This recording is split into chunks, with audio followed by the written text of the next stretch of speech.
Ang buong detalye sa kalagayan ni Kim Chiu. Netizens, nag-alala at nabahala sa kanyang sitwasyon.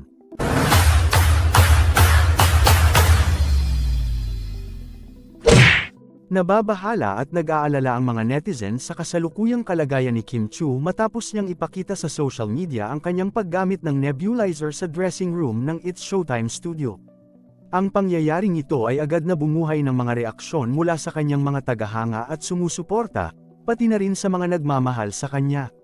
Si Kim Chiu, isang kilalang aktres at personalidad sa industriya ng showbiz, ay biglaang nagkaroon ng problema sa kalusugan habang nasa loob ng studio. Ipinakita niya sa kanyang social media account ang pangyayaring ito, na nagdulot ng pag-aalala sa kanyang kalagayan mula sa kanyang mga tagahanga at netizens. Ang asthma attack ni Kim Chiu habang nasa It's Showtime ang isa sa mga isyong bumuhay ng usapan sa social media kamakailan. Marami ang nagtatanong kung ano ang tunay na kalagayan ni Kim Chiu at kung paano ito nangyari. Dahil sa kanyang pagiging kilalang personalidad, ang bawat pangyayari sa kanyang buhay ay laging pinag-uusapan at pinagkakainteresan ng maraming tao. Ang mga netizens, o ang mga aktibong gumagamit ng social media, ay agad na nagpahayag ng kanilang pag-aalala at suporta kay Kim Chiu.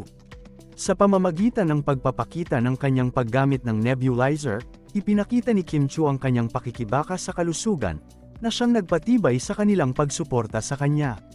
Bukod sa pagpapahayag ng pag-aalala, marami rin ang nagbigay ng kanilang mga payo at suhestyon para sa kanyang kalusugan.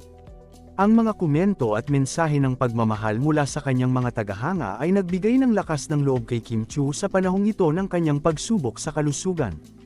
Ang pagiging bukas ni Kim Chiu sa kanyang mga tagahanga tungkol sa kanyang kalagayan ay isa rin sa mga bagay na pinuri ng kanyang mga taga-suporta. Sa kabila ng mga pagsubok sa kalusugan, ipinakita ni Kim Chiu ang kanyang determinasyon na malampasan ang anumang hamon sa kanyang buhay. Kasabay ng pagpapahayag ng pagmamahal at suporta, nagkaroon din ng mga diskusyon at pag-aaral kung paano mapapabuti ang kalagayan ni Kim Chiu. Ang mga usapin tungkol sa kalusugan ay laging may kaugnayan sa mga paraan kung paano maipapalakas ang kaligtasan at kagalingan ng bawat isa. Bukod sa pagtanggap ng suporta mula sa kanyang mga tagahanga, nagkaroon din ng pagpapahalaga sa kahalagahan ng pag-iingat sa kalusugan sa gitna ng mga pagganap sa trabaho. Ang mga artista tulad ni Kim Chiu ay patuloy na nagbibigay inspirasyon sa kanilang mga tagahanga hindi lamang sa kanilang karera kundi pati na rin sa mga personal na laban sa buhay. Ang mga pangyayaring tulad ng nangyari kay Kim Chiu ay nagpapaalala sa atin ng kahalagahan ng pag-aalaga sa ating kalusugan at pagbibigay ng prioridad sa ating kapakanan.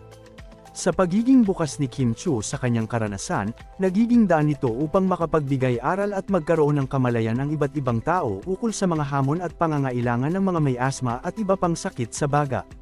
Sa kabuuan, ang naging karanasan ni Kim Chiu ay hindi lamang nagbigay diin sa kanyang katatagan bilang isang artista kundi pati na rin sa kanyang pagiging huwaran sa pagharap sa mga personal na pagsubok.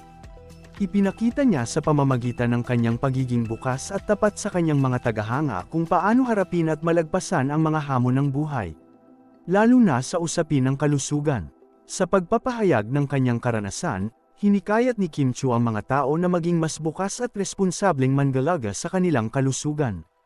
Ang kanyang pagiging inspirasyon at tagapagdala ng mensahe ng pag-asa at determinasyon ay patuloy na nagbubukas ng mga pinto para sa mas marami.